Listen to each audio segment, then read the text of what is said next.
Hello everyone, Namaste. Today we are going to discuss class 11 chapter number 6 thermodynamics.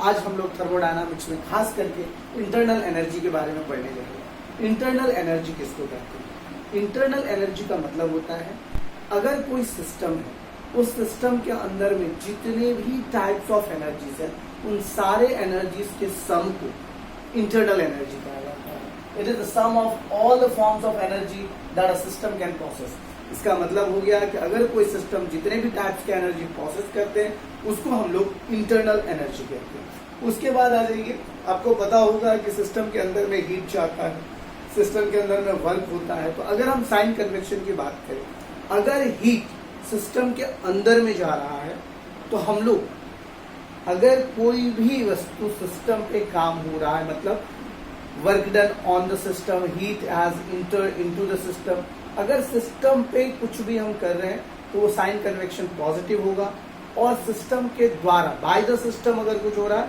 तो सारी चीज की value जो है निगेटिव हो जाएगी। यहाँ पर मैंने कुछ दिया है, heat processes into the system, मतलब हीट सिस्टम के अंदर में जा रहा है तो डेल्टा क्यू की वैल्यू पॉजिटिव होगी। Heat processes by the system, अगर सिस्टम से हीट बाहर निकल रहा है तो डेल्टा क्यू की वैल्यू निगेटिव होगी। Work done on the system, delta W की वैल्यू पॉजिटिव होगी। Work done by the system, W की वैल्यू निगेटिव होगी।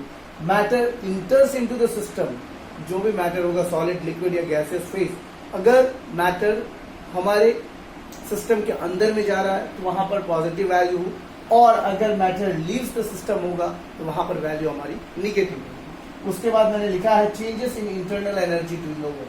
जब कोई भी वर्क होगा तो डेफिनेटली इंटरनल एनर्जी में कुछ ना कुछ चेंजेस होंगे।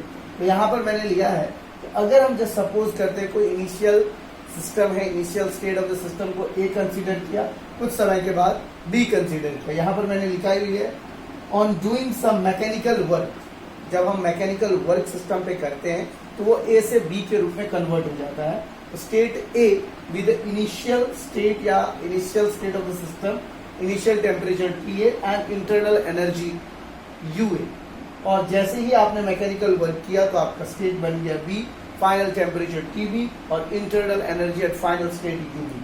तो अगर हमारा टेम्परेचर बिफोर एंड आफ्टर, मतलब फाइनल टेम्परेचर और इनिशियल टेम्परेचर, अगर आपका फाइनल टेम्परेचर इनिशियल टेम्परेचर से बड़ा है तो इंटरनल एनर्जी पॉजिटिव होगी। अगर आपका यही चीज छोटा होगा तो इंटरनल एनर्जी की वैल्यू निगेटिव होगी। याद रखना आप लोग कि जब भी हम सिस्टम के द्वारा काम करते हैं या सिस्टम के ऊपर काम करते हैं तो यहाँ पर डेल्टा यू की वैल्यू, मतलब इंटरनल एनर्जी के वैल्यूज के ऊपर में इफेक्ट पड़ता है। दूसरा, अगर हम बात करें फर्स्ट लॉ ऑफ थर्मोडायनामिक्स का, तो फर्स्ट लॉ ऑफ थर्मोडायनामिक्स आप देख सकते हैं, it is the law of conservation of mass, जो हम लोगों ने क्लास 11 चैप्टर नंबर 1 में पढ़ा था। कंजर्वेशन लॉ ऑफ मास में हम लोगों ने पढ़ा था energy can neither be created nor be destroyed. यहाँ पर बस एक ही चीज ऐड करना है आपको, it can neither be created nor be destroyed. The energy of an isolated system is constant. Isolated system का एनर्जी जो है वो हमेशा कांस्टेंट होगा। इसका formula delta U is equal to Q plus W. तो ये था बच्चों इंटरनल एनर्जी के बारे में। अब आगे नेक्स्ट लेक्चर में हम लोग हीट इंथैल्पी के बारे में करेंगे। तब तक के लिए दीजिए मुझे इजाजत। That's all for today. Thank you very much.